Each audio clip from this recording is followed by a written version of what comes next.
ओ 168 हिंदी। अध्याय 1171 बूम 2। झनकार FR webnoel.co। हमारे हथियार जोर से टकराए और अगले ही क्षण उसके हाव भाव अचानक बदल गए और उसके चेहरे पर भय का भाव उभर आया और अगले ही क्षण उसने कुछ रक्षात्मक तरीके अपना लिए। ये देखकर मैंने अपना सिर हिलाया। मेरा हमला काफी धूर्त है और इससे बचना बहुत कठिन है, जब तक कि किसी को इसके बारे में पहले से पता न हो या इसमें बहुत अधिक शक्ति का अंतर न हो, और यह ग्रिम मॉन्स्टर दोनों शर्तों को पूरा नहीं करता। धमाका। उसके चारों ओर की ऊर्जाएं अस्त व्यस्त हो गईं, तथा उसके मुंह से खून निकलने लगा, जिसके बाद एक धीमी सी आवाज आई, जो एक ही धमाके और अनेक धमाकों के संयोजन जैसी महसूस हुई। धमाके की आवाज अभी खत्म ही हुई थी कि अचानक स्कारलेट लायनमैन, जिससे मैं लड़ रहा था, खून और हड्डियों के पेस्ट में बदल गया और फिर गिर गया। एक पल वह बिल्कुल ठीक रहता है, लेकिन अगले ही पल उसका शरीर खून और मांस के पोखर में बदल जाता है और फिर नीचे गिर जाता है। यह एल्ड्रिच स्वॉर्ड आर्ट की दूसरी चाल है। बाहरी विस्फोट के विपरीत, यह एक आंतरिक विस्फोट पैदा करता है जो मुश्किल से कोई ध्वनि उत्पन्न करता है और अत्यंत घातक होता है। यह एक शक्तिशाली चाल है। जो लोग इसके बारे में नहीं जानते हैं, उनके लिए इससे बचाव करना बहुत कठिन है। कुछ महीने पहले अपने खाली समय में मुझे ये बात समझ में आई थी। अकादमी में दर्जनों शक्तिशाली कलाएं हैं, उनमें से कुछ में तो मेरे द्वारा रचे गए मूव्स को भी शर्मसार करने की अद्भुत शक्ति है। अगर मैं चाहती तो उनमें से कोई भी चुन लेती। क्योंकि मैं हेडमिस्ट्रेस की छात्रा हूं, तो शायद ही कोई कला मेरी पहुंच से बाहर हो, लेकिन मैंने ऐसा नहीं किया। कला को समझने में समय और मेहनत लगती है। मैं वह समय और मेहनत अपनी कलाओं पर लगाना चाहूंगा, बजाय कला की जिसमें अपार क्षमता थी। हो सकता है कि मेरी कलाएं आज की कुछ अत्यंत शक्तिशाली कलाओं के बराबर न हो, लेकिन जल्द ही वे उनकी शक्ति तक पहुंच जाएंगी और उनसे आगे निकल जाएंगी। मैंने चारों ओर देखा और पाया कि रोव और जीना अभी भी स्कारलेट लायनमैन के खिलाफ लड़ रहे हैं, क्योंकि जिमी ने ग्रिम मॉन्स्टर्स को खत्म कर दिया था, जिसके साथ वह कुछ समय पहले लड़ रहा था। वह काफी तेज था, क्योंकि उसके पास लड़ने के लिए केवल एक स्कारलेट लायनमैन था। मैंने उस गोंद को जला दिया जिसमें स्कारलेट लायनमैन बदल गया था और उसके मृत मित्र के शरीर से कलाकृतियां हटा दी। फिर दूर जाकर पेड़ के पीछे छिप गया और लड़ाई खत्म होने का इंतजार करने लगा। 1 मिनट बाद मेरी लड़ाई खत्म हो गई। जीना ने अपनी लड़ाई खत्म कर ली और उसके 10 मिनट बाद रोव ने आखिरकार उस स्कारलेट लायनमैन को मार गिराया जिससे वह लड़ रहा था। जब उसने अपनी लड़ाई खत्म की तब उसकी हालत काफी खराब थी, लेकिन कुछ मिनट आराम करने और कुछ औषधियां लेने के बाद वह फिर से लड़ने के लिए तैयार हो गया। हमने फिर से अपनी खोज जारी रखी और आधे घंटे बाद हमें 7 ग्रिम मॉन्स्टर्स का एक समूह मिला, जो काफी शक्तिशाली थे। हमारी टीम ने उन्हें खत्म करने के लिए काफी प्रयास किया था। समय बीतता गया और शाम हो गई और हम लड़ते रहे और एक बहुत ही खतरनाक लड़ाई लड़ने के बाद ही 8 बजे के आसपास रुके। ये कज मास्टर और उसके 6 ड्यूक स्तर के गार्ड के खिलाफ था, जो बहुत शक्तिशाली थे। वे सबसे शक्तिशाली ग्रिम मॉन्स्टर थे जिनसे मैंने कभी लड़ाई की है। वे युद्ध के मैदान में लड़े गए राजकुमारों से ज्यादा शक्तिशाली थे और उन्हें खत्म करने में हमें 1 घंटे से ज्यादा का समय लगा। जब तक लड़ाई खत्म हुई तब तक मेरे सभी साथी कुछ हद तक घायल हो चुके थे। मैं भी घायल हो गया, लेकिन मेरे लिए ये तब तक कोई मायने नहीं रखता जब तक कि मेरी चोटें गंभीर न हो। मेरे सर्वोच्च संविधान द्वारा प्रदान की जाने वाली उपचार क्षमताएं अतुलनीय हैं। ऐसी बहुत कम चोटें हैं जिनसे मैं कुछ सेकंड में ठीक नहीं हो पाया। जंगल की यात्रा सार्थक रही। वहां के ग्रिम मॉन्स्टर्स चुनौतीपूर्ण थे, जिमी ने जंगल से बाहर निकलते हुए कहा। ये सुनकर मैं सिर हिलाए बिना नहीं रह सका। इससे मुझे बहुत फायदा हुआ है। मैं पहले सोचता था कि मेरी विरासत का मौजूदा स्तर बहुत शक्तिशाली है, लेकिन उनसे लड़ते हुए मुझे एहसास हुआ कि मैं संविधान की क्षमता को उजागर करने और उसे अपनी विरासत से मिलाने से बहुत दूर हूँ। सैमुअल के साथ मेरी लड़ाई ने मुझे ये सोचने पर मजबूर कर दिया था कि मैं किसी भी सर्वोच्च स्तर के इनहेरिटेंस होस्ट से निपट सकता हूँ, लेकिन जंगल में इन ग्रिम राक्षसों से लड़ते हुए मुझे समझ में आ गया कि मैं ऐसा नहीं कर सकता। हमारी तरह ग्रिम मॉन्स्टर्स के पास भी सर्वोच्च स्तर की विरासतें हैं, और मजेदार बात यह है कि जब से मैंने युद्ध के मैदान में प्रवेश किया है, तब से मुझे किसी भी सर्वोच्च स्तर की विरासत का धारक नहीं मिला है। जब मैंने कुछ दिन पहले जिमी से पूछा था कि क्या उसे किसी सुप्रीम लेवल इनहेरिटेंस होल्डर का सामना हुआ है, तो वह सचमुच सिहर गया था। उसने मुझे बताया था कि वह सिर्फ एक बार ही ऐसे किसी व्यक्ति से मिला था और मुश्किल से बच पाया था। सर्वोच्च विरासत और रक्तरेखाओं का एक समूह बहुत शक्तिशाली है, और वे और भी अधिक शक्तिशाली हो गए क्योंकि उन्होंने अपनी विरासत के सार को समझ लिया।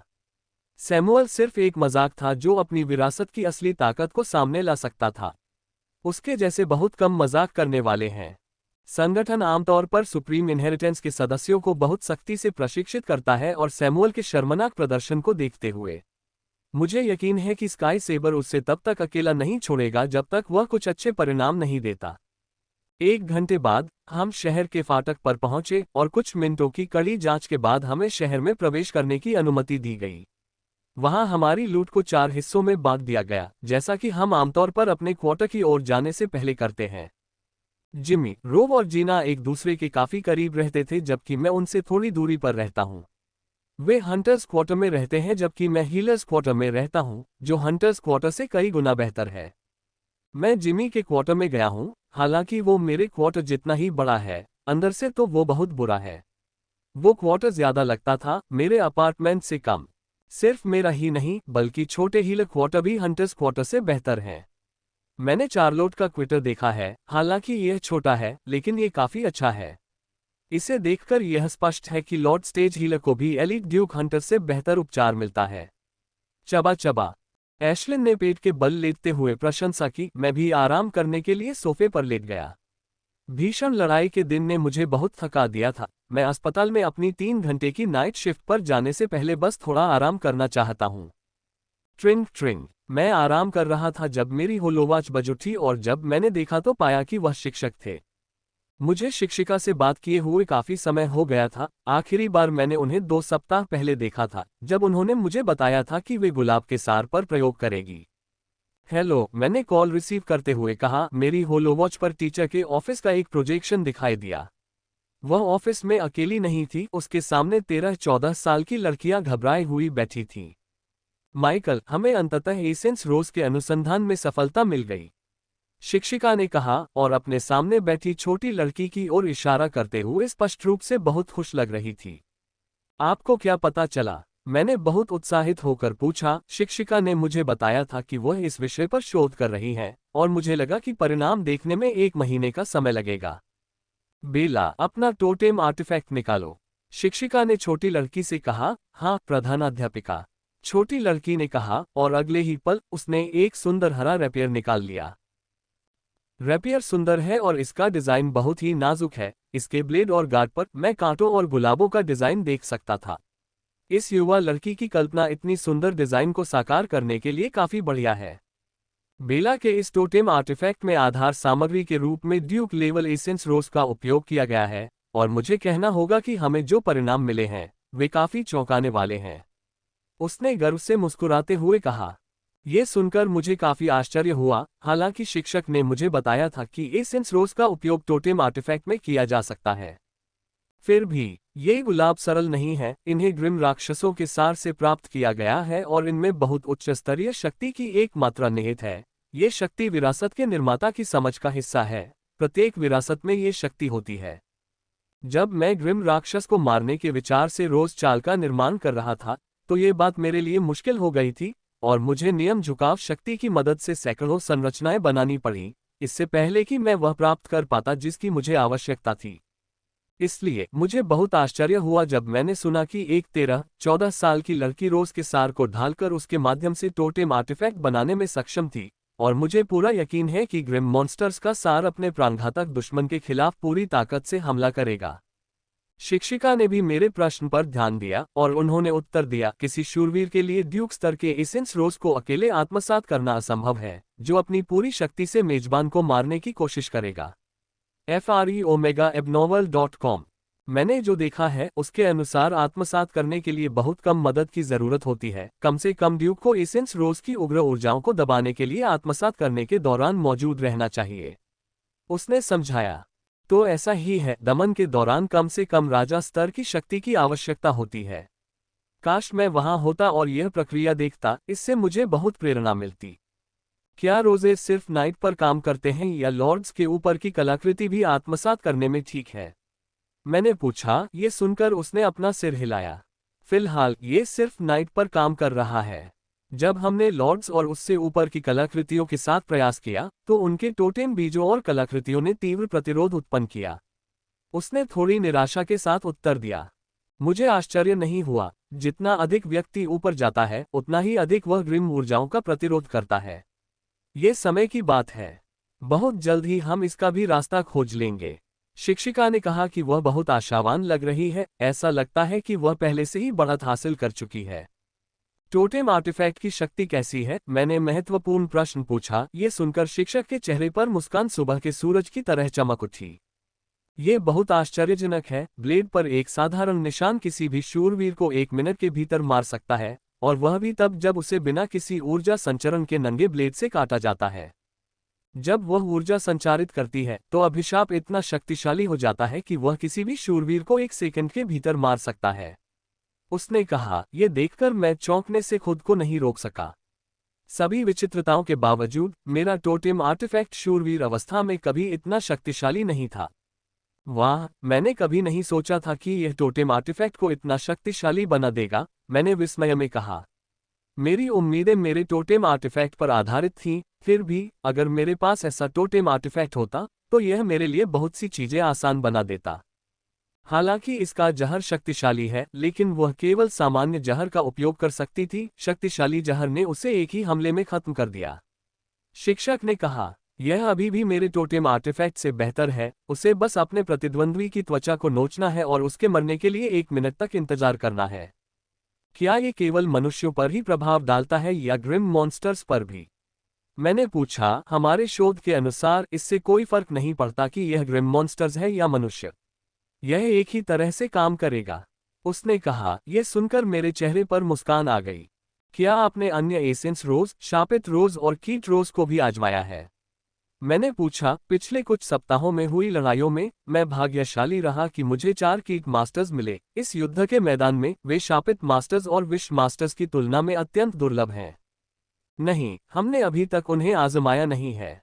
हमें अभी अभी कज एसेंस रोज के परीक्षण के लिए एक उपयुक्त उम्मीदवार मिला है और हम कल उसके साथ परीक्षण करेंगे। काम पूरा होने के बाद मैं आपको फोन करूंगी। उसने कहा। ठीक है। किसी भी प्रयोग के लिए सही उम्मीदवार का मिलना जरूरी है और यह बहुत खास है। अगर ग्रिम मॉन्स्टर्स को पता चल गया कि क्या हो रहा है और कौन कर रहा है, तो मेरी जान खतरे में पड़ जाएगी। फोर्ट आर्डन आए मुझे 2.5 महीने हो गए हैं। ऐसा लग रहा था जैसे मुझे अपने हवाई जहाज से उतरकर अस्पताल में मरीजों का इलाज करने के लिए दौड़े हुए बस कुछ ही दिन हुए हों। इन 2.5 महीनों में मैंने बहुत सी चीजें सीखी हैं, एक से ज्यादा तरीकों से आगे बढ़ा हूं। अभी भी कई ऐसे रास्ते हैं जिनमें मुझे आगे बढ़ना है और उसके लिए मुझे जोखिम उठाना होगा, और आज मैं वह जोखिम उठा रहा हूं। आज कास्टेलो नामक एक खंडहर खुल रहा है। यह एक बेहद खतरनाक खंडहर है, लेकिन इसमें वह सब कुछ होगा जो हमें चाहिए। मैं दूसरे खंडहरों में भी जाता, लेकिन मैंने खास तौर पर इस खंडहर का इंतजार किया। जब से मैं फोर्ट एडॉन पहुंचा हूं, वहां 2 खंडहर खोले गए हैं, लेकिन मैंने वहां जाने का फैसला नहीं किया। उनमें वो चीजें नहीं थी जिनकी मुझे जरूरत थी। ये कास्टेलो खंडहर चुनौतीपूर्ण है और हो सकता है कि इसमें वो चीजें हों जिनकी मुझे जरूरत है। मैं पहले ही लॉर्ड स्टेज के शिखर पर पहुंच चुका हूं और ड्यूक स्टेज तक पहुंचने के लिए पर्याप्त समझ हासिल कर चुका हूं, लेकिन ड्यूक स्टेज में अभी तक सफलता हासिल करने का कोई फायदा नहीं है, क्योंकि मैंने अभी तक अपनी विरासत में पर्याप्त सुधार नहीं किया है। अगर मैं अभी ड्यूक में प्रवेश कर जाऊं, तो मेरी सारी शक्तियां बंद हो जाएंगी और मैं किसी भी इनहेरिटेंस क्षमता का इस्तेमाल नहीं कर पाऊंगा, क्योंकि मैं सिर्फ तभी पहुंच पाऊंगा जब मैं अपनी इनहेरिटेंस में इतना सुधार कर लूं कि वह क्लियर अपग्रेड बन जाए। मैं पूरे आत्मविश्वास के साथ ड्यूक में प्रवेश कर पाऊंगा। यदि मैं उस स्थान को ढूंढ पाऊं तो ये कास्टेलो खंडहर मेरी मदद कर सकता है। उस स्थान को ढूंढना काफी कठिन है, लेकिन यदि मैं भाग्यशाली रहा तो शायद मैं उसे ढूंढ पाऊं, और यदि मैं भाग्यशाली नहीं रहा तो भी यह खंडहर मेरे लिए काफी चुनौतीपूर्ण होगा। ये प्रिंस ग्रेड रूइन है, यानी इसमें ज्यादातर प्रिंस ग्रेड योद्धा होंगे जो मेरे लिए बहुत खतरनाक हैं। मैं लॉर्ड स्टेज पर हूं, हालांकि आम प्रिंस स्टेज के पावर हाउस मेरे लिए कोई समस्या नहीं है, मैं उन्हें आसानी से मार सकता हूं। एलीट प्रिंस स्टेज के पावर हाउस के बारे में ऐसा नहीं कहा जा सकता। अगर मुझे इनमें से कुछ मिल गए तो मैं बड़ी मुसीबत में पड़ जाऊंगा, और यह मत भूलिए कि यह एकमात्र खतरा नहीं होगा जिसका मुझे सामना करना पड़ेगा। खंडहर अपने आप में खतरनाक है। इसकी झिल्ली सैकड़ों जगहों से टूटी हुई है, जिससे रून के अंदर भारी मात्रा में ब्रह्मांडीय ऊर्जा निकलती है, और चूंकि रून का कोई केंद्र नहीं होता, इसलिए ये खतरनाक ऊर्जा कभी भी बाहर नहीं निकल पाती। मजबूत शरीर के कारण ग्रिम राक्षस इस खंडहर कबूतर का दौरा करते हैं। उनके पास विशेष कला भी है जिसका वे विशेष ब्रह्मांडीय ऊर्जा में अभ्यास करते हैं। इस खंडहर को उनके मजबूत शरीर को और भी मजबूत बनाना है। इस खंडहर में मनुष्यों को बहुत सावधान रहना होगा, ऐसे खतरनाक क्षेत्र में नहीं जाना होगा जहां ब्रह्मांडीय ऊर्जा बहुत सघन हो। फिर यदि किसी के पास पर्याप्त सुरक्षा नहीं है तो वह मृत के समान है। इस खंडहर तक पहुंचने के लिए मुझे जो कुछ भी चाहिए था वह सब मेरे पास पहले ही आ चुका है। अब मैं बस यही उम्मीद कर रहा था कि मैं ब्रह्मांडीय ऊर्जा से भरपूर इस क्षेत्र में न पहुंच जाऊं और अन्वेषण का मौका मिलने से पहले ही अपनी जान न गंवा दूं। हालांकि यह संरचना इस तरह से कैलिब्रेट की गई है, फिर भी हमें सुरक्षित क्षेत्र में पहुंचाया जाएगा। हमेशा कुछ लोग ऐसे होते हैं जो वहां पहुंचकर अपनी जान गंवा देते हैं। मैंने उन निराशाजनक विचारों को झटक दिया और एक बार फिर अपने स्टोरेज पर नजर डाली कि क्या मेरे पास वो सब कुछ है जो मुझे चाहिए। 2.5 महीनों में मेरा लगभग खाली पड़ा भंडार काफी भर गया था। कलाकृतियों से लेकर जड़ी बूटियों तक सब कुछ मेरे भंडार में पाया जा सकता था। जब मैंने इन भरी हुई अलमारियों को देखा तो मैं खुशी से फूला नहीं समाया। एक समय था जब ये सभी अलमारियां खाली रहती थीं, लेकिन अब वे चमकदार और सुगंधित चीजों से भरी हैं जिन्हें बस देखते रहने का मन करता है। और सभी अलमारियों में से एक शेल्फ ऐसी है जो सबसे अलग दिखती है। भंडार के बीचों बीच एक खूबसूरत क्रिस्टल जैसा पेड़ था जिस पर लगभग 100 गुलाब लटके हुए थे। इनमें से ज्यादातर गुलाब काले और हरे हैं, लेकिन कभी कभी भूरे रंग के भी दिखाई देते हैं। ये पेड़ विशेष रूप से भंडारण के लिए बनाया गया है। यहाँ मैं अपने द्वारा परिष्कृत किए गए एसेंस गुलाबों को लटका सकता हूँ। शिक्षक की गोद में रखे गुलाबों की हूबहू नकल, जहां से वह जिस भी गुलाब पर शोध करना चाहे उसे तोड़ सकती है। रिसर्च की बात करें तो उसकी रिसर्च अच्छी चल रही है। उसने पहले से बने टोटेम आर्टिफैक्ट में एसेंस रोज का इस्तेमाल करने का तरीका ढूंढ लिया था, लेकिन ये तरीका सभी लोग इस्तेमाल नहीं कर सकते थे। सिर्फ वे ही कर सकते थे जिन्होंने अपने टोटेम क्राफ्टिंग में बेहतरीन सामग्री का इस्तेमाल किया हो।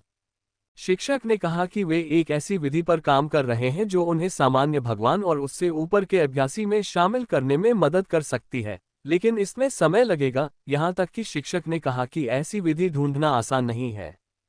फिर भी मैं अपने एसेंस रोजेस द्वारा लाई गई सफलता से काफी खुश हूँ। एक बार जब शिक्षक ने रोजेस के मूल्य को सुप्रीम के साथ साझा किया और वे जो कुछ भी कर सकते थे साझा किया, तो उनका मूल्य बहुत बढ़ गया और सुप्रीम्स ने शिक्षक के साथ सौदा करने के लिए अकादमी में शक्तिशाली सदस्यों को भेजा।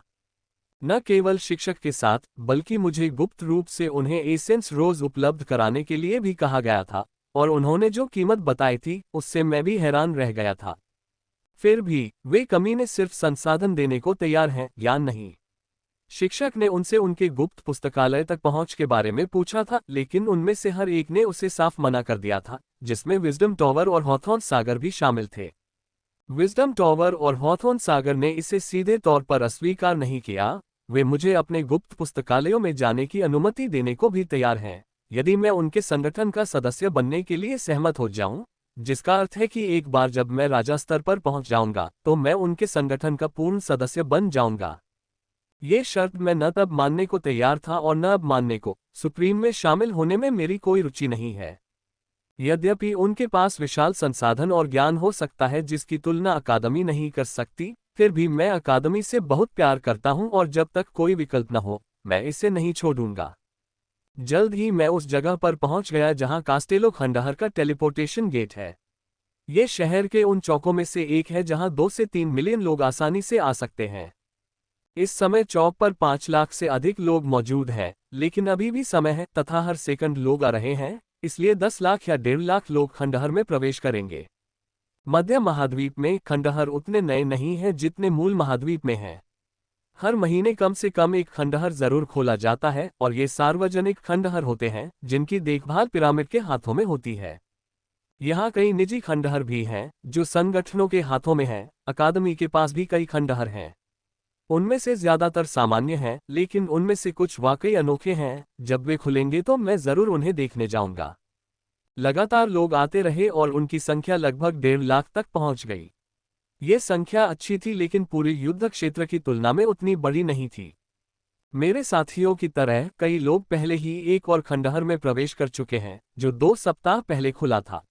उन्होंने मुझे अपने साथ आने के लिए आमंत्रित किया था, लेकिन मैंने निमंत्रण अस्वीकार कर दिया क्योंकि मैं इस खंडहर के खुलने का इंतजार कर रहा हूं। यद्यपि वह खंडहर अच्छा था, लेकिन यह वह नहीं था जो मैं चाहता था, या यह वह नहीं दे सकता था जो ये खंडहर दे सकता है। फोर्ट आर्डन आने से पहले ही मैंने इस खंडहर में प्रवेश करने की योजना बना ली थी। शिक्षक ने मुझे खंडहरों की एक सूची दी थी, और मैंने इस खंडहर में मौजूद चीजों को देखकर इसे अपनी सूची में शामिल कर लिया था। आखिरकार 2 घंटे पूरे हो गए और उन्होंने टेलीपोर्टेशन गेट के साथ छेड़छाड़ शुरू करने से पहले चौक को सील कर दिया। आम टेलीपोर्टेशन गेटों के उलट ये दुनिया की सीमा तक बीम करता है, इनसे निपटने में बहुत सावधानी बरतनी पड़ती है। प्रवेश करना। गेट से हटते ही सम्राट स्टेज पावरहाउस की गूंजती आवाज गूंजी। उनके आदेश पर हम पहले से ही पंक्तिबद्ध लोग बिना किसी लाइन को तोड़े गेट की ओर तेजी से बढ़ गए। सम्राट स्टेज पावरहाउस की ऊर्जा हमें कवर करती है। अगर किसी ने कुछ ऐसा किया है जो नियमों को तोड़ता है, तो वह खंडहर में प्रवेश करने के बारे में भूल सकता है और उस सजा के बारे में सोच सकता है जो उसे मिलेगी। अंततः अब मेरा समय आ गया। जैसे ही मैं गेट के पास पहुंचा, मैंने अपनी विरासत को सक्रिय किया और गेट से छलांग लगा दी। मैंने एक बार फिर खुद को अंतरिक्ष सुरंग में पाया और जब मैंने चारों ओर देखा तो मैं सिहर उठा। पिछली बार जब मैं अंतरिक्ष सुरंग में था, तो मुझे अंतरिक्ष समुद्र में फेंक दिया गया था। अगर प्रोफेसर ने समय रहते मुझे नहीं बचाया होता, तो मैं निश्चित रूप से वहीं मर जाता। कुछ ही सेकंड बीते और मैं जल्द ही सुरंग के अंत तक पहुंच गया और बहुत ही अप्रत्याशित तरीके से मुझे बाहर फेंक दिया गया। फ्रीवेब एटा ओवल, सीएम फ्रीवेब एटा ओवल, सीएम। धप, मैं जोर से जमीन पर गिरा, मेरा मुंह धूल में धंस गया। गिरावट इतनी तेज थी कि मुझे खुद को रोकने का समय ही नहीं मिला। मैंने थोड़ा विश्राम किया और अपने स्थान से उठने ही वाला था कि अचानक मेरी नज़र कुछ ऐसी पड़ी जिससे मेरे चेहरे का भाव अचानक बदल गया। लानत है! मैंने चारों ओर देखते हुए खुद को कोसा। मैं किसी जंगल में हूं जहां पेड़ पतले और सूखे से लग रहे हैं, पर मरे नहीं हैं। इन पेड़ों से एक घनी, जीवंत जीवन शक्ति महसूस की जा सकती थी, और यह भी नहीं भूलना चाहिए कि इनमें से हर पेड़ पर कुछ पत्तियां भी हैं। मैंने पहले कभी किसी पेड़ में ऐसी जीवन शक्ति महसूस नहीं की। उनमें जीवन शक्ति भरपूर है। इसमें कोई आश्चर्य की बात नहीं है कि उनमें इतनी जबरदस्त जीवन शक्ति होती है। ऐसे वातावरण में जीवित रहने के लिए उन्हें ऐसी जीवन शक्ति की जरूरत होती है। दोपहर हो चुकी है, लेकिन पूरा जंगल एक हल्के भूरे रंग की चमक में लिपटा हुआ है। यह कोई उदास वातावरण नहीं है, लेकिन ये जीवंत भी नहीं है। ये भूरी चमक एक खतरनाक ब्रह्मांडीय ऊर्जा है। अगर मेरी जगह कोई सामान्य लॉर्ड होता, तो वह अब तक गंभीर रूप से घायल हो चुका होता, यहाँ तक कि मर भी चुका होता। इस माहौल में लॉर्ड को भूल जाए, यहाँ तक कि ड्यूक भी मर जाएगा अगर वे यहाँ लंबे समय तक रहे।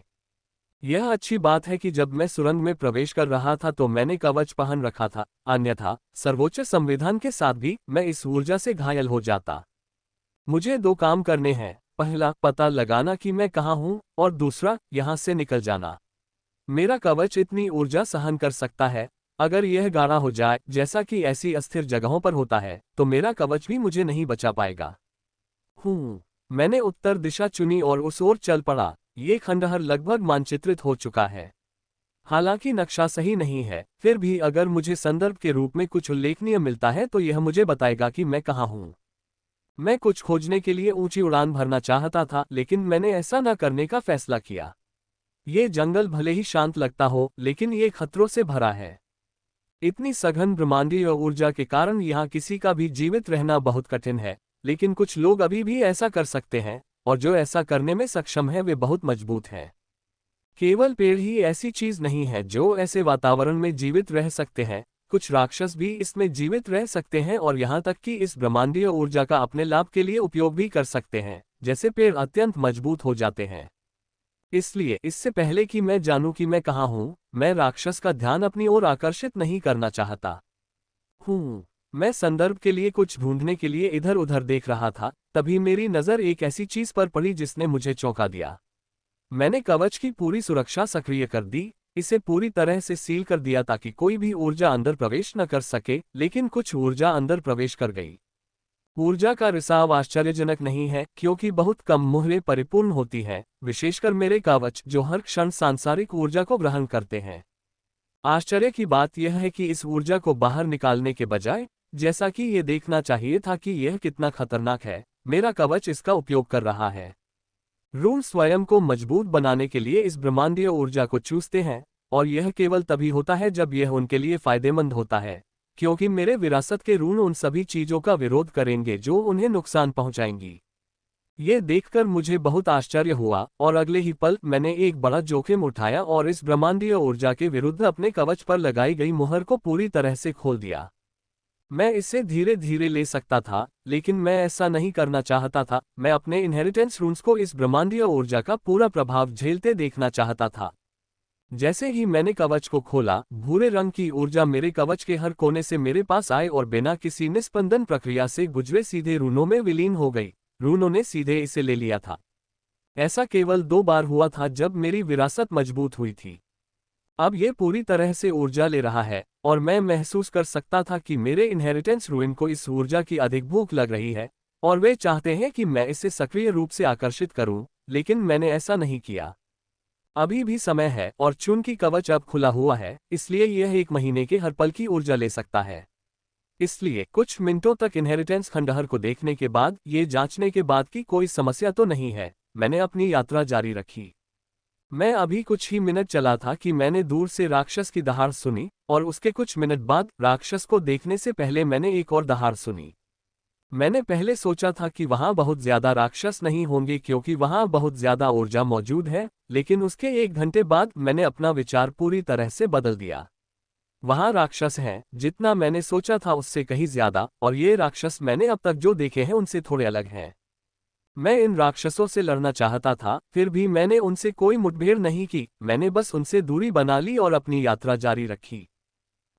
अचानक मैं जाग गया। एशलिन जाग गई थी। जब खंडहर खोला गया तो वह मेरे अंदर सो रही थी। मैं रून में प्रवेश करने के बाद उसे जगाना चाहता था, लेकिन ये देखते हुए कि वह कितनी गहरी नींद में थी, मैंने उसे जाने दिया। एशलिन, स्काउटिंग में मेरी मदद करो, मैंने एशलिन से कहा जैसे ही वह जागी। चबा चबा वो खुशी से चहकती हुई मेरे अंदर से बाहर आए और उड़ गई। मुझे इस बात की चिंता नहीं है कि ब्रह्मांडीय ऊर्जा उस पर असर डालेगी। वह मजबूत है। मुझे नहीं पता कि वह कितनी मजबूत है, लेकिन एक बात स्पष्ट है कि वह मुझसे ज्यादा मजबूत है। वह बिना किसी परेशानी के ऊपर उड़ गई। उसे ऊपर की ओर कोई असुविधा भी महसूस नहीं हुई, जहां ब्रह्मांडीय ऊर्जा घनी हो गई थी। वह ब्रह्मांडीय ऊर्जा का आनंद ले रही है क्योंकि वह सक्रिय रूप से इसे अपने अंदर ले रही है। मैंने अपनी दृष्टि को उसके साथ जोड़ा, और जब मैंने उसकी आंखों से जंगल को देखा तो मुझे तुरंत पता चल गया कि मैं कहाँ हूँ। क्राउन फॉरेस्ट, यहीं पर मैं हूँ। ये कास्टेलो रूइन का सबसे बड़ा जंगल है, जो इसके 15% हिस्से को कवर करता है, और इस जंगल में सबसे उल्लेखनीय चीज क्राउन ट्री है, जिससे इसे अपना नाम मिला है। क्राउन ट्री या स्काई ट्री जंगल में सबसे बड़ा है। इस जंगल में आमतौर पर ज्यादातर पेड़ 50 मीटर से ज्यादा लंबे नहीं होते, लेकिन क्राउन ट्री 1000 मीटर से ज्यादा ऊंचा है, और यह जंगल के बाकी पेड़ों की तरह रूखा और सूखा नहीं है। ये वृक्ष जीवंत है, ये हरियाली से भरा है और इसकी लंबी शाखाएं सैकड़ों मीटर तक फैली हुई हैं। यद्यपि ब्रह्मांडीय ऊर्जा के घने बादल के कारण ये थोड़ा अस्पष्ट है, फिर भी ये देखने लायक दृश्य है। क्राउन ट्री भी इस खंडहर का सबसे बड़ा संसाधन है। इसकी एक पत्ती लाखों क्रिस्टल में बिकती है। इसका हर हिस्सा एक अनमोल संसाधन है जिसे बहुत कम लोग ही पा सकते हैं। क्राउन ट्री की जड़ें इस खंडहर के सबसे बड़े निश्चित क्षेत्र या अंतरिक्ष दरार में थीं। यह एक ऐसी जगह है जहां ब्रह्मांडीय ऊर्जा सबसे अधिक घनी होती है। अभी भी जब एशलिन ने इसे देखा तो उसने देखा कि यह सुनहरे भूरे रंग की ब्रह्मांडीय ऊर्जा की एक परत से ढका हुआ है। वहां की ब्रह्मांडीय ऊर्जा इतनी सघन है कि वह प्रिंस स्टेज पावरहाउस को धूल में बदल सकती है। पिछले 400 सालों में जब से इस खंडहर की खोज हुई है, केवल 9 लोग ही पेड़ तक पहुंच पाए हैं और उससे कुछ प्राप्त कर पाए हैं। हालांकि क्राउन ट्री के पास बहुत सारे संसाधन थे, और उनमें से एक वह भी था जिसके लिए आइव रूइन में आया था। मैं वहां जा रहा हूं। क्राउन ट्री मेरे लिए बहुत खतरनाक है। मुझे नहीं लगता कि मेरा वर्तमान कवच इतनी मोटी ऊर्जा का प्रतिरोध कर सकता है। वहां जाने के बारे में सोचने से पहले मुझे ड्यूक स्टेज पर पहुंचना होगा, और अभी मैं सिर्फ एक लॉर्ड हूं। इसलिए मेरे लिए क्राउन ट्री को भूलकर दूसरी चीजों पर ध्यान देना बेहतर होगा। मैंने एशलिन से अपना कनेक्शन तोड़ दिया और कास्टेलो रूइन का नक्शा खोला। मैंने क्राउन फॉरेस्ट का नक्शा चुना और झंडों का एक गुच्छा सामने आया, जिसमें सबसे बड़ा झंडा क्राउन ट्री पर था। अब मुझे अपनी स्थिति का सामान्य अंदाजा हो गया है। अब उन चीजों की तलाश करने का समय है जिनसे मैं इस दायरे में आया हूं। झंडों को देखते हुए मैंने अपनी स्थिति से कोठरी के झंडे पर क्लिक किया। रेडियंट ग्रोव, मैंने झंडे पर नाम पढ़ते हुए कहा। रेडियंट ग्रोव इस संगठन का नाम है, यह अब रून्स में रखा गया है। कई लोगों ने इसमें अच्छी चीजें पाई हैं और यह पूरी तरह से खोजा नहीं गया है। मैंने अन्य बंद झंडों के बारे में जानकारी पढ़ी, लेकिन रेडियंट ग्रोव को चुना। यह न केवल नजदीक है बल्कि यह बहुत बड़ा भी है। अब तक हमने जो पाया है उसके अनुसार यह एक संगठन का स्थान था। ये किस स्तर का संगठन था, ये थोड़ा भ्रमित करने वाला है। कुछ साक्ष्यों ने इस बात की ओर इशारा किया कि यह संगठन सर्वोच्च स्तर की ओर है, इस खंडहर में मौजूद ज्यादातर संगठनों की तरह। फिर भी कुछ साक्ष्यों ने यह भी इशारा किया था कि यह संगठन सर्वोच्च ग्रेड से ऊपर हो सकता है। अब तक हम जो साक्ष्य एकत्र कर पाए हैं उससे पता चलता है कि यह खंडहर एक शक्तिशाली दुनिया का हिस्सा था, जिसमें अत्याचारियों की कोई कमी नहीं थी। उस दुनिया में तानाशाह हमारी दुनिया के राजा स्तर के शक्तिशाली लोगों की तरह थे, जहां औसत से अधिक प्रतिभा वाला व्यक्ति तानाशाह स्तर तक पहुंच सकता था, बशर्ते कि वह काफी प्रयास करे। लेकिन चाहे वह दुनिया कितनी भी शक्तिशाली क्यों न रही हो, संभवतः वह नष्ट हो चुकी थी और उसका एक हिस्सा हमारी दुनिया में आ गया। यदि यह खंडहर उतना ही पुराना होता जितना पिछली बार मैं गया था, तो लोग यहाँ कबूतरों की तरह झुंड में आते, लेकिन ये खंडहर प्राचीन है, सबसे पुराना जहां मैं गया हूँ। साक्ष्य बताते हैं कि यह 50,000 साल से भी पहले अपनी मूल दुनिया से अलग हो गया था, और हमारी दुनिया में पहुंचने से पहले ये कम से कम 2 दुनियाओं में जा चुका था। 400 साल पहले जब हमने इस खंडहर की पहली बार खोज की थी, तब इसके स्पष्ट प्रमाण मौजूद थे। फिर भी पुराना होने के बावजूद इस खंडहर में कई अच्छी चीजें हैं। अगर ऐसा न होता तो मैं यहाँ कभी नहीं आता। रास्ता देखने के बाद मैंने नक्शा बंद किया और उसकी ओर चल पड़ा। रेडियंट ग्लो भले ही पास लग रहा हो, पर है बहुत दूर। मेरी मौजूदा रफ्तार से वहां पहुंचने में मुझे 2-3 दिन लग जाएंगे।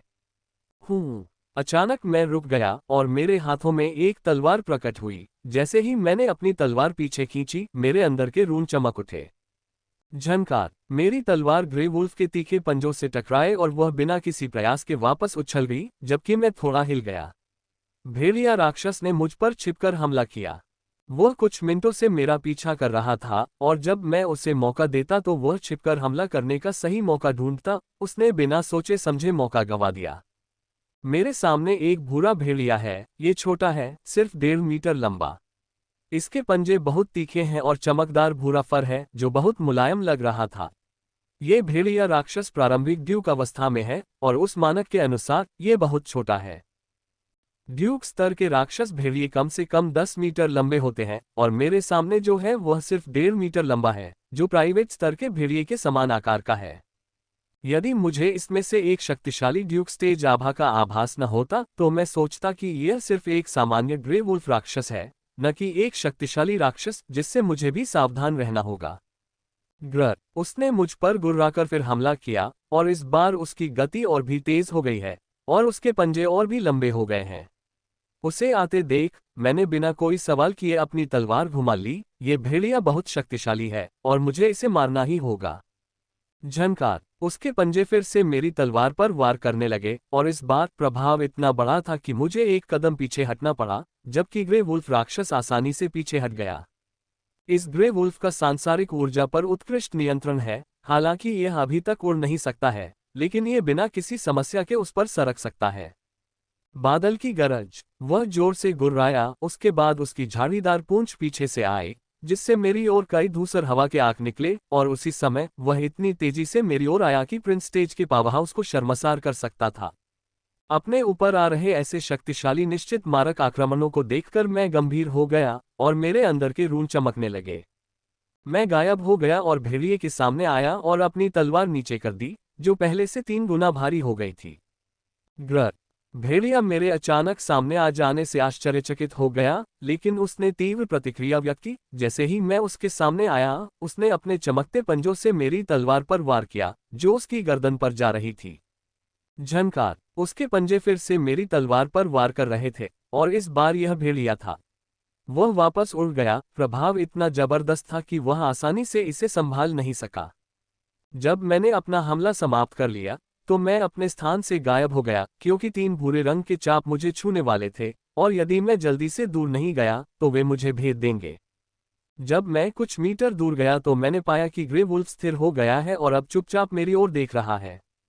यहाँ कोई गुर्राहट या दांत दिखाने की आवाज नहीं है, केवल एक शिकारी की निगाह है जिसने पहले हजारों लोगों को मारा था। भेड़िए की निगाहें बहुत असहज होती हैं और एक सामान्य व्यक्ति अपना संयम खो सकता है, लेकिन मुझे ऐसा कुछ महसूस नहीं हुआ। उसकी आंख के नीचे मुझे कुछ भी महसूस नहीं हुआ। मैंने हजारों लोगों को मारा है और अपनी मां के इरादे को तोड़ते हुए, जो किसी सम्राट को मारने के लिए काफी शक्तिशाली था, विस्फोट का अनुभव किया है। इसलिए यह नजर मेरे लिए कुछ भी नहीं है। ये घूरने की प्रतियोगिता कुछ देर तक चली। उसके बाद ग्रे वुल्फ मॉन्स्टर का शरीर अचानक चमक उठा और वह अपने स्थान से गायब हो गया तथा मेरे सामने प्रकट हो गया तथा उसके पंजे मेरी गर्दन पर वार कर रहे थे। मैं इसके हमले से आश्चर्यचकित नहीं हुआ, यहाँ तक कि इसकी अविश्वसनीय गति के कारण भी, जिससे यह ऊर्जा की किरण की तरह लग रहा था। मैंने सब कुछ देखा और मेरी तलवार इसके लिए तैयार थी। क्लैंग क्लैंग, मेरी तलवार उसके पंजों से जोर से टकराए और हमारे बीच से एक बहुत बड़ा बल क्षेत्र फूट पड़ा, लेकिन इससे ग्रे वुल्फ राक्षस को पीछे हटने से नहीं रोका जा सका और उसने अपनी पूंछ से मुझ पर हमला कर दिया, जो इतनी तेजी से आया कि मैं मुश्किल से उससे बच पाया। Clang clang clang, grey wolf राक्षस बहुत तेज गति से मुझ पर हमला करने के लिए ताक रहा था। उसकी गति तीव्र और क्षमताएं अनगिनत हैं। मैंने पहले कभी किसी जानवर को इतनी सारी क्षमताओं के साथ नहीं देखा। अब तक तो उसने 5 क्षमताएं दिखा दी थीं और मुझे अभी भी लग रहा था कि उसमें और भी क्षमताएं हैं। मुझे हैरानी है कि उसमें इतनी सारी क्षमताएं हैं। 1-2 होना तो ठीक है, लेकिन 5 होना तो अलग बात है। हमारी लड़ाई ने कई राक्षसों को आकर्षित किया है। यह अच्छी बात है कि मेरे पास एश्लिन है। उसके द्वारा शरारती बादल को संभालने के बाद मैं इस राक्षस से संतुष्ट होकर लड़ सकता हूँ। जैसे जैसे समय बीतता गया, ग्रे वुल्फ और अधिक क्रोधित होता गया और उसके हमले और भी तेज हो गए, जिससे मेरे चेहरे पर मुस्कान आ गई। ये राक्षस एक वास्तविक चुनौती है। मुझे याद नहीं आता कि राक्षस से लड़ते समय मुझे कब इतनी संतुष्टि महसूस हुई थी। वह फिर तेजी से मेरे सामने आया और हमेशा की तरह अपने पंजों से मुझ पर हमला कर दिया और मैंने जवाब देने के लिए अपनी तलवार आगे बढ़ाई। तभी अचानक उसके चेहरे पर एक अजीब सी मुस्कान फैल गई और उसने अपना मुंह खोला और ऊर्जा का एक ग्रे गोला मेरी छाती पर निशाना साधते हुए मेरी ओर बढ़ा। इससे मुझे झटका लगा और मुझे उम्मीद थी कि यह आगे बढ़ेगा, लेकिन ऐसा नहीं सोचा था। ऊर्जा की वह गेंद अत्यंत तीव्र गति से मेरी ओर आ रही थी और दूरी को देख पाने में बहुत देर हो चुकी थी। यदि मैं अपनी रक्षा पद्धति को सक्रिय करूं तो मुझे पुराने सेट की शक्ति से उससे निपटना होगा। मेरी आंखें लाल हो गईं और मेरी समझ बहुत तेज हो गई। एक पल में ही मुझे रास्ता मिल गया। मेरी आंखें सख्त हो गईं और मैंने फैसला किया कि आगे बढ़ना चाहिए। ये खतरनाक है, लेकिन इस हमले से निपटने का यही एकमात्र तरीका है। इसलिए मैंने हमले से पूरी तरह बचने की कोशिश नहीं की, क्योंकि मैंने ऊर्जा गेंद को तो सफलतापूर्वक चकमा दे दिया, लेकिन खतरनाक पंजों को नहीं, जो कि वास्तविक खतरा था। मैं थोड़ा आगे बढ़ा और मैंने अपनी तलवार को पूरी ताकत से ऊपर उठाया तथा पूरी गति से उसकी धार को सक्रिय कर दिया। चूंकि मैं हमले से बच नहीं सकता था, इसलिए मैंने उसे मारने के लिए इसका इस्तेमाल किया। पुच्छी पुच्छी, एक के बाद एक 2 आवाजें आई। मेरे दिल के ठीक बगल में एक छेद था, जबकि मेरी तलवार ग्रे वुल्फ के सिर में थी, जो नीचे से ऊपर की ओर आ रहा था और उसके दोनों पंजे मुश्किल से मेरे कंधे को छू रहे थे। मैंने मॉन्स्टर के पंजों को देखा, जो मेरे कंधे को छूने से बाल की दूरी पर ही थे। यदि मेरी टाइमिंग थोड़ी भी गलत होती तो यह मेरी छाती नहीं होती, बल्कि मेरे शरीर में एक बड़ा सा छेद होता। धप, मैंने अपनी तलवार वापस बुला ली और ग्रे वुल्फ मेरे सामने गिर पड़ा। मैंने उसकी गति को रोकने के लिए अपनी पूरी शक्ति लगा दी थी। मैंने पहले कभी भी युद्ध में ओल्ड सेट की पूरी ताकत का इस्तेमाल नहीं किया था। मैंने अपने वक्षस्थल की ओर देखा और देखा कि वह खुला हुआ छेद तेजी से बंद हो रहा था तथा हमले में उपस्थित बची हुई ऊर्जाएं चूस ली गई थीं और उस क्षण को चली जा रही थीं। आधे मिनट में चोट पूरी तरह से ठीक हो गई थी। मैं नीचे झुका और भेड़िए के शरीर को अपने स्टोरेज में रख दिया, इससे पहले कि मैं एश्लिन की ओर चलूं, जिसने भी अपनी लड़ाई समाप्त कर ली थी। जब मैं उसके पास पहुंचा तो मैंने पाया कि वह गर्व से बैल राक्षस के सिर पर खड़ी थी। इस बैल राक्षस ने भी एक छोटे आकार के बैल को मारा था। ये निजी स्तर पर आकार के बैल राक्षस के बराबर है। जंगल में राक्षस अत्यंत शक्तिशाली ब्रह्मांडीय ऊर्जा में बढ़े हुए, जिससे उनका आकार नहीं बल्कि उनकी ताकत बढ़ गई। ऑक्स मॉन्स्टर को स्टोरेज में रखने के बाद आइव 2 अन्य मॉन्स्टर के पास गया, जिन्हें एश्लिन ने मार डाला था। जिस समय मैंने एक मॉन्स्टर से लड़ाई की थी, उस समय एशलिन ने 3 मॉन्स्टर को मार डाला था। एशलिन द्वारा मारे गए तीनों राक्षसों के शवों को इकट्ठा करने के बाद मैं अपनी यात्रा जारी रखता हूं और 15 मिनट बाद हम एक और प्रारंभिक ड्यूक राक्षस के सामने आते हैं। मैंने ब्लेड नहीं उठाया और एशलिन को उसे मारने नहीं दिया। घर पर एशलिन को शायद ही कभी मेरे साथ लड़ने का मौका मिलता है। वह ट्रम्प कार्ड के रूप में छिपी हुई क्षमताओं की चाह रखती है, लेकिन अब हमें देखने वाला कोई नहीं है। मैंने एशलिन को उसके दिल की इच्छानुसार लड़ने दिया। उसने जल्दी ही अपनी लड़ाई खत्म कर ली और हम आगे बढ़ते रहे। समय बीतता गया और जल्द ही शाम हो गई। आसमान में अंधेरा छाता देख मैं रुका नहीं और एशलिन के साथ अपनी यात्रा जारी रखी। रेडिएंट ग्रोव तक पहुंचने से पहले हमें काफी दूरी तय करनी है। मेरी योजना 2 दिन में वहां पहुंचने की है, क्योंकि वहां कुछ सार्थक खोजने में समय लगेगा। मैं यात्रा करने की अपेक्षा वहां समय बिताना पसंद करूंगा। एक और, मैंने धीरे से कहा, क्योंकि मैंने ग्रिम मॉन्स्टर के शरीर को जला दिया था और उसकी सभी कलाकृतियों को संग्रहित कर लिया था। ये ग्रिम मॉन्स्टर का 6ठा शरीर है जो मुझे अपनी यात्रा में मिला है। राक्षस ग्रिम मॉन्स्टर से नफरत करते हैं। मैंने जितने भी शरीर लिए हैं वे सब नष्ट हो चुके हैं। इंसानों की तरह मॉन्स्टर ग्रिम मॉन्स्टर के शरीर को नहीं खा सकते, इसलिए वे गुस्से में उन्हें नष्ट कर देते हैं। ऐसा नहीं है कि मुझे सिर्फ ग्रिम मॉन्स्टर के शव मिले हैं, मुझे एक इंसान या उसके बिना का शव भी मिला है। वहां सिर्फ त्वचा और हड्डी के कुछ छोटे छोटे टुकड़े मिले हैं, जिनसे मुझे पुष्टि हुई कि यह इंसान ही है। मैंने ग्रिम मॉन्स्टर्स और ह्यूमंस को भी देखा। उन कमीनों को भी मेरी तरह क्राउन फॉरेस्ट में स्थानांतरित कर दिया गया था। ये क्राउन फॉरेस्ट का किनारा नहीं है, बल्कि काफी गहराई में है, जहां कॉस्मिक ऊर्जा की सांद्रता अपेक्षाकृत अधिक है।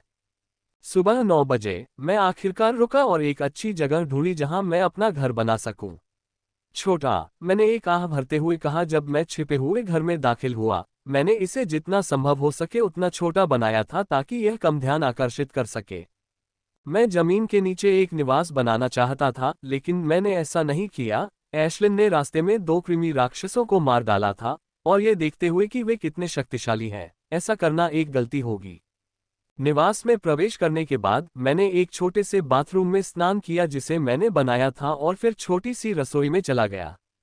इतने छोटे से घर में चलना थोड़ा अजीब लगता है। मुझे इतने छोटे से घर में रहते हुए काफी समय हो गया था। जब हम छोटी सी झील के किनारे टहल रहे थे तो मैंने अपने स्टोरेज से एशलिन द्वारा मारे गए मछली के टुकड़े निकाले। काफी समय हो गया था जब मैंने मछली खाई थी। पिछली बार जब मैंने मछली खाई थी तब मैं अकादमी में था। यह मछली राक्षस शक्तिशाली था, एक मध्य ड्यूक चरण राक्षस जिसे मारने में एशलिन को बहुत समय लगा। एशलिन ने मछली राक्षसों के शरीर को ज्यादा नुकसान नहीं पहुंचाया। वह जानती है कि मुझे खाने में क्या पसंद है। वह हमारे द्वारा खाए जाने वाले राक्षसों पर थोड़ा हल्का हमला करती है। मैंने मछली पकाने से पहले उसके टुकड़े बहुत सावधानी से काटे। इस जंगल के राक्षस ताकतवर तो होते हैं, लेकिन छोटे, यानी उनके मांस का हर टुकड़ा दमदार होता है, और यह सर्वविदित है कि ज्यादातर ऊर्जा युक्त भोजन स्वादिष्ट होता है। ये फिश मॉन्स्टर मीट देखने में तो नर्म लग रहा था, लेकिन इसे पकाने के लिए बहुत तेज आंच की जरूरत थी। यह अच्छी बात है कि मेरे पास उच्च गुणवत्ता वाली दुर्लभ और कीमती जड़ी बूटियां हैं। अगर मैंने सामान्य जड़ी बूटियां और मसाले इस्तेमाल किए होते तो वे मेरी इस्तेमाल की हुई आंच में जलकर कुरकुरे हो जाते। 1.5 घंटा बीतने के बाद आखिरकार मैंने खाना बनाना खत्म किया और एक छोटी सी मेज पर परोस दिया। एशलिन, जो मुश्किल से खुद को रोक पा रही थी, ने खाना शुरू कर दिया। आधे घंटे पहले ही तो वो खाना चाहती थी। अगर मैंने उसे जबरदस्ती न रोका होता तो वो बर्तन से ही खा लेती। इससे पहले कि मैं खुद को रोक पाता, मेरे मुंह से एक आवाज निकली, मछली बहुत स्वादिष्ट है। मैंने कभी नहीं सोचा था कि कुछ इतना स्वादिष्ट हो सकता है, और जैसे ही मैंने इसे निगला, इसमें मौजूद मोटी ऊर्जा मेरे इनहेरिटेंस रून्स द्वारा चूस ली गई। मैं सही था, मछली के हर टुकड़े में अपार ऊर्जा होती है, और यह ऊर्जा बहुत शुद्ध रूप में होती है। अगर किसी के पास पर्याप्त ताकत है तो वह इस ऊर्जा को बहुत जल्दी पचा सकता है। मैंने एक के बाद एक निवाले खाए और पता ही नहीं चला कि मेरी प्लेट खाली हो गई। ये देखकर कि मैंने बिना एक पल भी इंतजार किए बर्तन से 1 सेकंड निकाल लिया। अब चूंकि मछली की ज्यादातर ऊर्जा विरासत के खंडहरों में चली जाएगी, मैं इस मछली को बिना किसी परेशानी के खा सकता था। मैं तब तक खाता रहा जब तक मेरे पेट में जगह नहीं बची। अगर जगह होती तो मैं और भी अधिक मछली खा लेता। ने मुझे ठीक 3:30 बजे जगा दिया क्योंकि उसकी शिफ्ट खत्म हो चुकी थी। जंगल इतना खतरनाक है कि बिना पहरे के सोना मुश्किल है। तरोताज़ा होने के बाद मैंने थोड़ी जगह बनाई और अपनी प्रयोग तालिका निकालकर अपना शोध शुरू किया। शिक्षक द्वारा मुझे पर्याप्त शोध आंकड़े और विश्लेषण उपलब्ध कराने के साथ मैं अपनी विरासत को उन्नत करने के बहुत करीब पहुंच गया हूं। अगर सब कुछ ठीक रहा तो मेरे पास एक और चाल होगी, रोज डोमिनेशन सेट। हालांकि मैं अपग्रेड करने के करीब हूं, लेकिन इनहेरिटेंस में इसे साकार करने में अभी बहुत समय लगेगा। मैं इस खंडहर में कुछ ऐसा खोजने आया हूं जो मुझे मेरे शोध में आगे बढ़ा सके और मुझे ड्यूक तक ले जा सके। समय बीतता गया और 1.5 घंटे बाद मुझे सेंसर ने राक्षसों के बारे में चेतावनी दी। मैंने ऊपर देखा और देखा कि एक सांप राक्षस निवास की ओर आ रहा है। एक आह भरते हुए मैं प्रयोगात्मक मेज से उठ गया और निवास से बाहर निकलने से पहले अपनी विरासत को सक्रिय कर दिया। रात बहुत शांतिपूर्ण नहीं थी। रात के दौरान 2 राक्षसों ने निवास पर हमला किया था, जिन्हें एशलिन ने मार डाला था। मुझे इसे जल्द से जल्द खत्म करना होगा, नहीं तो लड़ाई और अधिक राक्षसों को आकर्षित करेगी। मैंने सोचा और मैं बाहर निकला और चुपके से राक्षस की ओर बढ़ा। राक्षस बहुत ताकतवर था और मुझे सांप राक्षस को मारने में 5 मिनट से ज्यादा का समय लगा। मेरी किस्मत अच्छी थी कि हमारी लड़ाई में कोई राक्षस नहीं आया। राक्षस को मारने के बाद मैंने लड़ाई के सभी निशान मिटा दिए, निवास पर लौट आया और अपना शोध जारी रखा। अगले 1.5 घंटे बिना किसी राक्षस के व्यवधान के शांतिपूर्वक बीते। 6 बजे मैंने प्रयोग की मेज वापस अपने स्टोरेज में रख दी और कल का बचा हुआ खाना गर्म करने से पहले नहाने चला गया। एशलिन की नींद उस गंध से खुल गई और हम तब तक खाते रहे जब तक बचा हुआ खाना न रह गया, फिर घर से बाहर निकल गए। मैंने घर को वापस अपने भंडारण में रखने से पहले उसमें किसी भी तरह की क्षति का निरीक्षण किया। ब्रह्मांडीय ऊर्जा हर चीज को प्रभावित करती है, यहाँ तक कि एक ड्यूक स्तर का घर भी। अगर मैं उसे साल भर इस्तेमाल करता रहा तो बेकार हो जाएगा। खंडहर के अंदर की चीजें ठीक होती अगर वह 50,000 साल पुराना होता। शक्तिशाली चीजें लंबे समय तक टिकती हैं, लेकिन ये ब्रह्मांडीय ऊर्जा हर चीज को बहुत नुकसान पहुंचाती है। 50,000 सालों से भी ज्यादा समय तक ब्रह्मांडीय ऊर्जा के लगातार हमले से शक्तिशाली चीजें भी नष्ट हो जाएंगी। अपनी जेब में निवास लेकर मैंने अपनी यात्रा जारी रखी।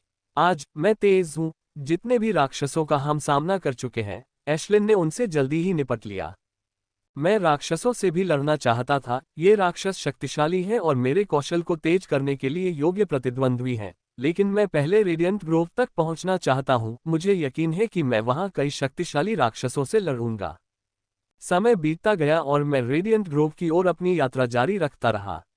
मैंने पाया कि जैसे जैसे मैं गहराई में जा रहा हूं, कॉस्मिक ऊर्जा की सांद्रता बढ़ती जा रही है, लेकिन राक्षस भी मजबूत होते जा रहे हैं।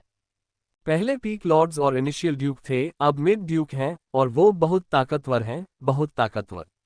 उनकी ताकत देखकर मैं खुद को लड़ने से मुश्किल से रोक पाया।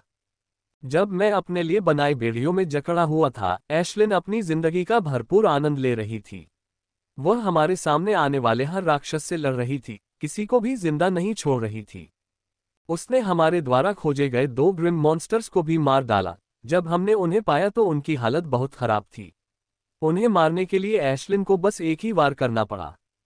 शाम होते होते हम कल वाले समय पर ही रुक गए और एक गुप्त जगह पर अपना ठिकाना बना लिया।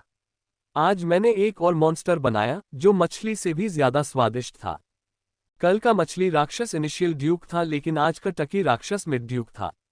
मैं इसे टुकड़ों में पकाने के बजाय पूरा पकाना चाहता था, लेकिन 1.5 मीटर लंबे पक्षी को कौन पूरा खाएगा, और मैं पूरे सप्ताह इसे खाने के मूड में नहीं था।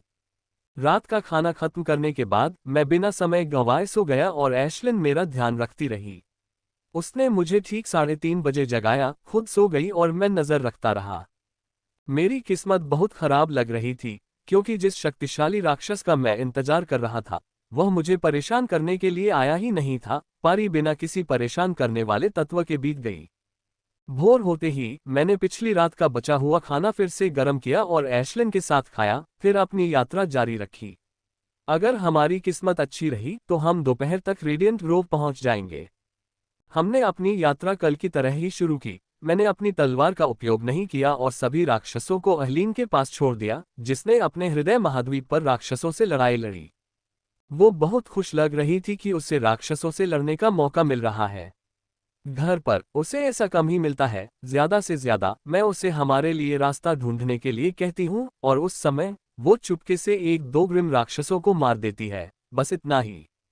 यहाँ उस पर कोई पाबंदी नहीं है, अपनी क्षमताएं छिपाने की जरूरत नहीं है। वह अपनी पूरी क्षमता से लड़ सकती है। 1 घंटे पहले ही उसने अपना आकार 10 मीटर तक बढ़ाया था और शेर राक्षस को सीधे कुचल दिया था। ये बहुत ही मजेदार दृश्य था। जब उसने इसे अपने पंजों में उठाया तो यह पागलों की तरह दहाड़ा और कीड़े की तरह छटपटाया। मैं ये दृश्य देखकर हंसने से खुद को नहीं रोक सका। आज भी जब मैं इसके बारे में सोचता हूं तो मेरे चेहरे पर मुस्कान आ जाती है। जब मैंने अंततः छोटी नदी पार की तो कहा गया, रेडिएंट ग्रोव। ये रेडिएंट ग्रोव की सीमा है। वर्तमान में ये जंगल से कुछ अलग नहीं लगता, लेकिन इसका काफी हिस्सा 50,000 वर्षों के विनाश के बाद भी बचा हुआ है और मैं वहां जा रहा हूं अपनी जरूरत की चीज की तलाश में। कई लोगों को यहां कुछ भी नहीं मिला, लेकिन कई लोगों को ऐसी चीजें मिली जिन्होंने उनकी पसंद बदल दी। 200 साल पहले टाइरेंट संगठन के एक सदस्य ने यहां एक विरासत स्रोत भी पाया था, जो इस रेडिएंट ग्रोव की अब तक की सबसे महत्वपूर्ण खोज थी। मुझे यहाँ इनहेरिटेंस सोर्स मिल गया तो मैं अपनी अकादमी का हीरो बन जाऊंगा, जो अकादमी की झोली में एक और इनहेरिटेंस जोड़ देगा। हर विरासत मायने रखती है, हर कोई हर विरासत के लिए उपयुक्त नहीं होता। संगठनों के पास जितनी ज्यादा विरासतें हों उतना ही अच्छा है, लेकिन विरासतें कितनी दुर्लभ हैं। 3000 साल से भी ज्यादा के इतिहास के बावजूद अकादमी के पास 25 से ज्यादा विरासतें नहीं थीं। हम तानाशाहों से अब भी बेहतर हैं। ज्यादातर तानाशाह संगठनों के पास 10 से ज्यादा विरासत नहीं थी। विरासत ही हमारी कार्यप्रणाली का मूल है और आपके पास जितनी ज्यादा विरासत होगी, संगठन उतना ही आगे बढ़ेगा। सुप्रीम्स के सुप्रीम होने का कारण यह है कि उनके पास बड़ी संख्या में इनहेरिटेंस होते हैं। प्रत्येक सुप्रीम के पास कम से कम 200 इनहेरिटेंस होते हैं और इनमें से कई इनहेरिटेंस शीर्ष स्तर की इनहेरिटेंस होती हैं जिनकी तुलना सामान्य संगठन नहीं कर सकते। मैंने उन विचारों को झटक दिया और आगे बढ़ गया। मुझे इनहेरिटेंस सोर्स से कोई उम्मीद नहीं है और मुझे इसकी जरूरत भी नहीं है। जब तक मुझे इस जगह से वो सब मिल जाता है जिसकी मुझे जरूरत है, मैं खुश रहूंगा। मैं चलता रहा और 1 घंटे बाद एक पहाड़ी मेरे सामने आई। उस पहाड़ी को देखकर मेरे चेहरे पर मुस्कान आ गई और मैं बिना किसी हिचकिचाहट के उस पर चढ़ गया और उसके शिखर पर पहुंच गया। पत्थरों का जंगल, मैंने बुदबुदाया, मानो यह मुड़े हुए पत्थरों का जंगल हो। यह विशाल है और पत्थरों से भरा है। ये पत्थर प्राकृतिक नहीं है, बल्कि उन अवशेषों के मुड़े हुए हिस्से हैं जो अतीत में यहाँ मौजूद थे। पत्थरों के इस जंगल को देखकर कोई भी कल्पना कर सकता है कि अपने चरम पर यह कितना गौरवशाली रहा होगा। मैंने दृश्य लिया और पत्थर के जंगल का नक्शा खोला। ये पत्थर का जंगल 1% भी खोजा नहीं गया है, जिसका मतलब है कि मैंने जिन जगहों को छुआ है उनमें से ज्यादातर जगहें अनदेखे होंगी। यदि यह स्थान क्राउन फॉरेस्ट के अलावा किसी अन्य स्थान पर होता तो अब तक ये नष्ट हो चुका होता, अन्वेषण के लिए कुछ भी नहीं बचता। लेकिन चूंकि यह क्राउन फॉरेस्ट है जिसमें इतनी सघन ब्रह्मांडीय ऊर्जा है, इसलिए बहुत कम लोग इसमें प्रवेश करने का साहस करेंगे। रेडिएंट ग्रोव में ब्रह्मांडीय ऊर्जा इतनी घनी है कि वह 6 घंटे के भीतर सामान्य राजकुमार को मार सकती है। यहाँ तक कि अभिजात वर्ग भी 1 सप्ताह से अधिक समय तक यहाँ नहीं रह पाएगा, जब तक कि वे अपना सारा समय निवास में बिताने की योजना नहीं बनाते। केवल वे लोग जिनके पास ब्रह्मांडीय ऊर्जा से निपटने के लिए एक अद्वितीय तरीका है या जो ब्रह्मांडीय ऊर्जा के प्रति प्रतिरोधी हैं, वे क्राउन 1 में प्रवेश करने के बारे में सोचेंगे, जिससे यहाँ प्रवेश करने वाले लोगों की संख्या काफी कम हो जाएगी। पहाड़ी से नीचे पत्थर के जंगल की ओर चढ़ने से पहले मैंने कुछ देर तक नक्शे को देखा। पत्थर के जंगल को देखकर ऐसा लग सकता है कि यहाँ कुछ भी नहीं है, लेकिन इसमें बहुत सारे खजाने छिपे हुए हैं। इमारत का लगभग पूरा ऊपरी हिस्सा नष्ट हो चुका है, लेकिन कुछ भूमिगत हिस्से बचे हुए हैं। अब मुझे वहां बची हुई भूमिगत जगह को ढूंढना है और अपनी जरूरत की चीज ढूंढनी है। एशलिन, मुझे भूमिगत कक्षों को खोजने में मदद करो। मैंने एशलिन से पूछा और अपनी संवेदी शक्तियों का भी पूरी ताकत से इस्तेमाल किया। यह अच्छी बात है कि मेरी हत्या करने की क्षमता इंटरमीडिएट ग्रेड के शिखर पर पहुंच गई, जिससे मेरी संविधान द्वारा दी गई संवेदी शक्तियों में वृद्धि हुई। चबा चबा, एशलिन चहक कर उड़ गई। मैं भी पत्थर के जंगल में चला गया, भूमिगत कक्षों को खोजने के लिए अपनी इंद्रियों को और अधिक गहराई में ले जाने की कोशिश कर रहा था। 1 घंटा बीत गया, लेकिन मुझे कुछ नहीं मिला। 50,000 साल की अवधि मौजूद ज्यादातर भूमिगत कक्षों को ढहाने और उन्हें नष्ट करने के लिए काफी थी। मैं निराश नहीं हूं, मैं पहले से ही ऐसी परिस्थितियों के लिए तैयार था। मैं कोशिश करता रहूंगा, मुझे यकीन है कि मेरी शक्तिशाली इंद्रियों से मैं अंततः कुछ न कुछ पा लूंगा, और मैं ही नहीं हूं जो खोज रहा है, एशलिन भी है जिसकी इंद्रियां मुझसे कहीं ज्यादा मजबूत हैं। चबा चबा, मैंने अभी यही सोचा था कि तभी मुझे एशलिन का टेलीपैथिक संदेश सुनाई दिया। वह मुझे बता रही है कि उसे कुछ मिला है। मैंने इंद्रियों से स्कैन करना बंद कर दिया और एशलिन की ओर चल पड़ा। रास्ते में मुझे कुछ मिनट रुकना पड़ा क्योंकि मेरा सामना एक राक्षस से हो गया था। यह एक मध्यम स्तरीय ड्यूक स्टेज राक्षस है और मैंने इससे लड़ाई नहीं की क्योंकि इससे मेरा समय बर्बाद हो जाता जितना मैं बर्बाद करना चाहता था। 10 मिनट बाद मैं एशलिन के पास पहुंचता हूं, जहां मैं पीले पत्थरों के ढेर से बने एक छोटे से पहाड़ पर खड़ा हूं। भूमिगत कक्ष कहाँ है? मैंने उससे पूछा। चबा चबा चबा, उसने चहकते हुए कहा, ठीक नीचे पीले पत्थरों का एक पहाड़ है जो वर्षों से एक दूसरे में मिलकर एक पहाड़ी बन गया है। क्या तुम्हें प्रवेश द्वार मिल गया है? मैंने भूमिगत होकर अपने होश संभालते हुए पूछा और मुझे आश्चर्य हुआ कि वहां एक कक्ष है और वह भी केवल एक ही नहीं। चबा चबा चबा, उसने अपनी छोटी गर्दन हिलाकर मुझे हमारे लिंक को खोदने का सबसे अच्छा तरीका बताया। उसका जवाब सरल है, अगर मुझे अंदर जाना है तो मुझे इसके पत्थरों के पहाड़ को खोदना होगा। मैं जमीन खोदना चाहता था, लेकिन इतने वर्षों में कक्ष अक्षुण्ण रहा, इसका मतलब है कि उसे सबसे कम क्षति पहुंची थी, जिसका मतलब है कि अपनी तलवार से भी मैं उसे नुकसान नहीं पहुंचा पाऊंगा। मेरा सबसे अच्छा दांव पत्थरों के पहाड़ के अंदर से एक प्रवेश द्वार ढूंढना होगा। ये भी चुनौतीपूर्ण होगा। ये पत्थर सामान्य नहीं है, इसका इस्तेमाल पहले अवशेष बनाने के लिए किया जाता था, लेकिन अंदर जाने के लिए यही एकमात्र विकल्प है। तो फिर चलो शुरू करते हैं, मैंने कहा जैसे ही मैंने अपने शोधन इंजन को चालू किया और अपनी तलवार के जादू को पूरी शक्ति से चार्ज किया। मलबे को खोदने के लिए मुझे पूरी ताकत की आवश्यकता होगी। एशलिन, जो भी राक्षस पास आए उसे मार डालो, मैंने पत्थर के पहाड़ में प्रवेश द्वार बनाने से पहले कहा। मेरी तलवार पत्थर को छू गई और जादू की पूरी शक्ति के बावजूद वह केवल कुछ इंच तक ही खोद पाए। ये देखकर मैं मुस्कुराए बिना नहीं रह सका और फिर तेजी से खोदने के लिए और अधिक बल लगाया। पत्थर का पहाड़ हजारों वर्षों तक ब्रह्मांडीय ऊर्जा के आक्रमण का सामना करता है, उससे ऐसी ही दृढ़ता की अपेक्षा की जाती है। आशा है कि जब मैं गहराई तक पहुंचूंगा तो यह आसान हो जाएगा, अन्यथा पत्थर के पहाड़ को खोदने के लिए 1 महीना भी पर्याप्त होगा।